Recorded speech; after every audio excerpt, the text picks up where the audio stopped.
Hi guys, it's Sarah from Thezebratribe, and today I'm coming with you guys with a sit-down video, and it's answering a lot of your questions about homeschooling because I've noticed a few more questions about it popping up in different vlogs, and I have touched note on just a little bit on why we chose to homeschool, but this wasn't a video way back at the beginning of our vlogs. Like, we're on vlog 142. We've come a long way. Before, I think I touched note on this subject when we were maybe back at vlog 5. So I have gotten I would say about 5 or 6 frequently asked questions pertaining to homeschool and why we homeschool and all these other things. So I'm going to answer them for you today. So question number 1, or I should just say the most frequently asked question that we do get is, why did we choose to homeschool our children? I wanted to do this video with my husband, but it just seems that he's never available when the light's good, when the day is good, because he works a lot. He's gone to work, and so by the time he comes home, it's like time for dinner and all those other stuff. So I am just gonna do it on my own. And if you guys want to ask, maybe in a live, I'm looking to do like a live video at some point, then you guys can actually ask him and he will gladly answer. Question number 1, why did we choose to homeschool? Well, initially, because I was a stay-at-home mom, I had the opportunity to stay at home with our kid, so our firstborn anyways, and then I started teaching her a little bit on my own throughout the day because I had all day. So I would teach her, and I noticed she was grasping the material, and my husband and I both took note of that, and we liked teaching her together. So at some point, like when she was, 2 or 3, we came across a book at a garage sale, and it was How to Raise Brighter Children or something along the lines. If I can find the book, I will insert it in this video. But yeah, How to Raise Brighter Children. And so we read the book, and it taught us how to teach her. An example of something that it taught us is like teaching your kids the alphabet phonetically. Instead of teaching your kids how to just say A, B, C, D, that's easy, and they will learn that at any point. But instead of teaching them that way, it's better to teach them A, B, K, and teach them the sounds, because then when they go to read, instead of saying B, like in the word bat, they will just say b, at. You taught them all the sounds, so then it becomes really easy to read because they already know all the sounds. I think I repeated myself, but y'all get the hint, right? So yeah, that was kind of what propelled it all, and we started doing that. Another thing is, even though the area that we were living in, it wasn't bad, the thing is it didn't have the greatest school, and Aaron and I, we always wanted to ensure that our kids were in a good school, good community, and all that stuff. And it just wasn't, the school wasn't good. We would check out the ratings of the school, and the kids were failing in like reading and basic things that are like, my kid was actually excelling because I took the time to teach it to her.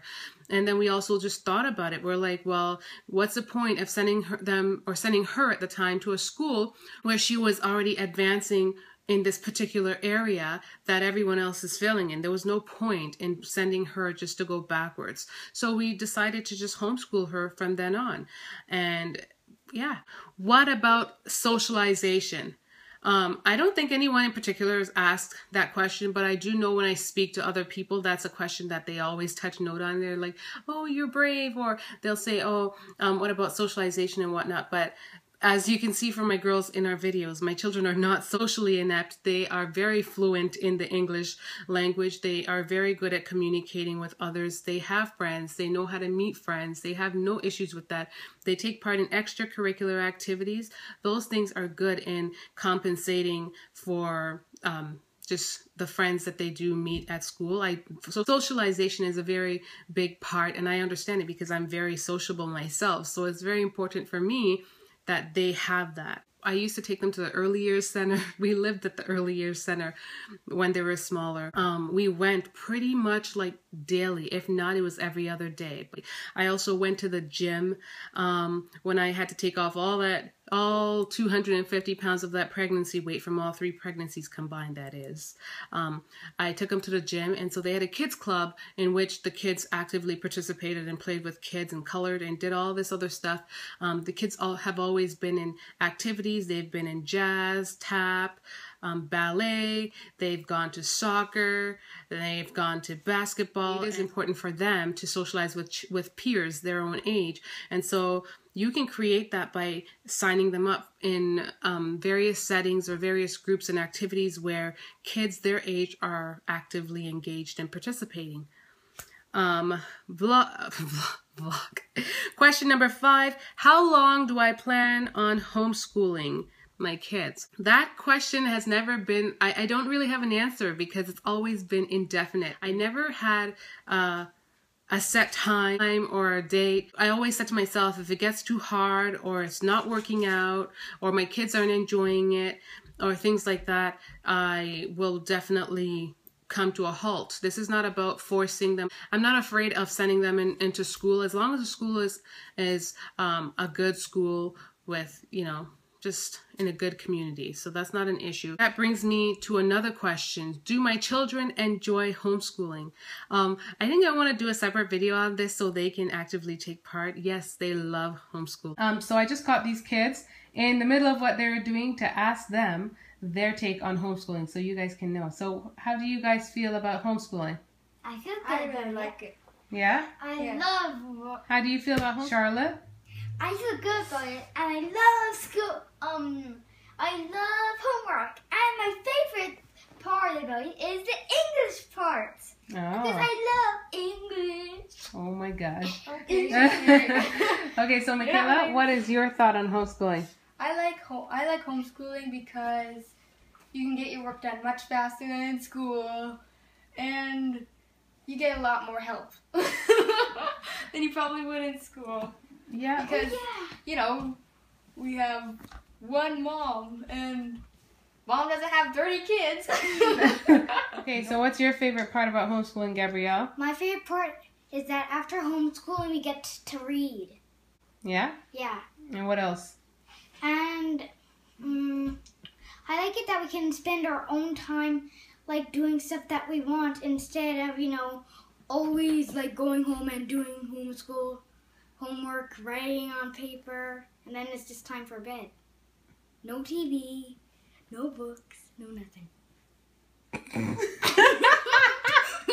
I know, she sounded kind of like a kid genius at the start, but then it tapered off. Okay, so overall, you guys really enjoy homeschooling? Yeah. Yep. So there you have it, folks. Yep. They enjoy homeschooling. Yep. They love the aspect of I can do my work and then I can have my time. They love it because they get so much work done in such a short period of time. They enjoy it because they get so much more attention. If they need help, they can ask for help. They love it because they're not here to just be judged or be given an F. They need any help on anything, I can answer things thoroughly for them. I can work through problems with them, and I also give them it's like you can give them a second chance. When they get a problem, it's like, okay, here, you can I give them a second chance at times so they can correct it. With that being said, I also let them know on firsthand what it is like to be at school too, where they learn the hard way and get X's so they can learn that, wait a second, life isn't always gonna be fair. If you are horsing around with your time, then you fail a test, you're not always gonna be given it second chances. So there's always a hint of, there's realness to it all. I give them a taste of reality in all respect. They get to have chances, but they also get to see what it's like to really, experience passes and fails. And another question is, how do you teach them? Well, I teach them through various resources. We use books, which we purchase from the homeschooling stores. We use internet. We tend to always sign up for online math, which we did not utilize pretty much throughout the summer because we were moving.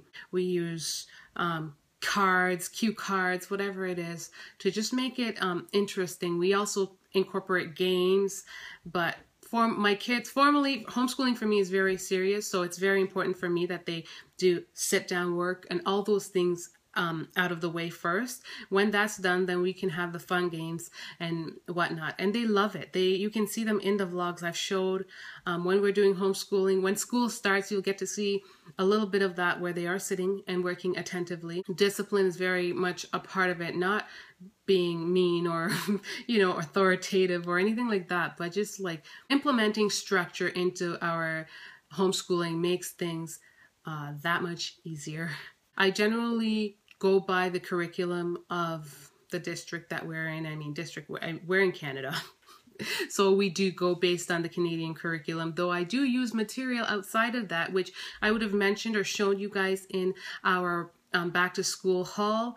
I showed you guys that I worked from the Singapore book, the Singapore curriculum for math, because my husband and I both are aware that the math there are more advanced. And so it's good for us. We're not here trying to raise geniuses, but it's good for us that they are ahead of the game a little bit, because homeschooling, when you do homeschooling, it does allow you to get a little bit ahead of the game, because you get a lot more of your work done in such a short period of time that sometimes it's like, what? Okay, no, we got to do a little bit more, because it just seems like they get so much done, right? And an example would be like for my youngest, she's going into grade 2, but when she was in grade 1, she did grade 2 work, and she could complete like 200 math questions in maybe half hour.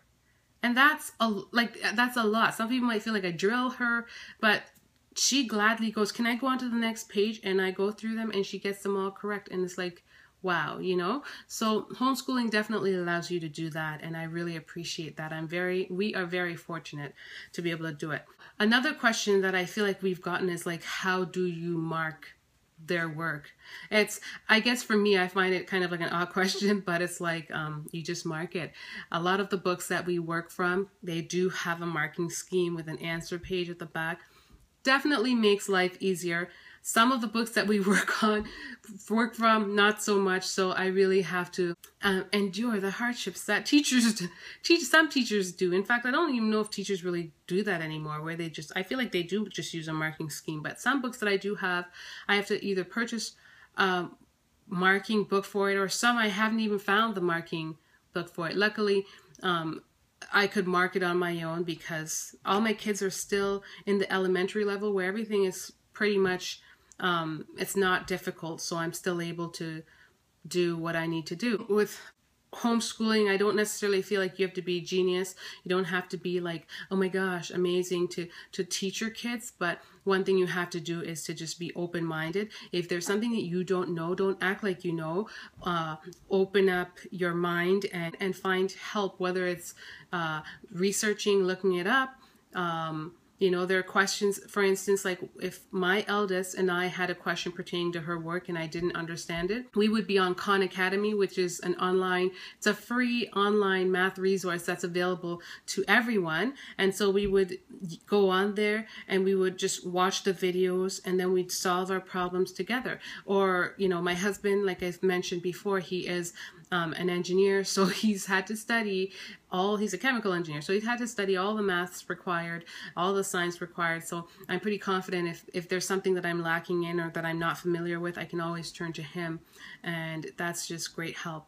He is like, I'm the primary homeschooler, but he is like the enrichment teacher, because he comes in and he teaches them things far beyond their years, or beyond the requirements for their grades and all of that jazz. So I think that pretty much concludes my questions for homeschooling. I don't know if there are any more, but if you do have any others that you want to ask, please leave a comment down below this video and I will definitely answer it. I think I want to do a video talking about the pros and cons of homeschooling, because I know in this video I do speak highly of it, and I still do, I always will, but there are pros and cons, and I definitely want to touch note on that. So if you all want to see that video, please hit just say pros and cons vid at the bottom or something along the lines, and I definitely would do that video for you guys. Thank you so much for watching, and subscribe to our channel if you haven't already, and share our videos. Someone mentioned that they really enjoy our videos and they wondered how come we didn't have many more subscribers, and I just want to say we do our best to try to get our videos out there, or network, or whatever we can do. But you guys, our subbies, can also help by just sharing our videos with your friends, via Facebook or whatever. I think we need to create a Facebook page, so we're going to be working on that as well. So thanks guys, hope this video answered your questions, and much love. Bye.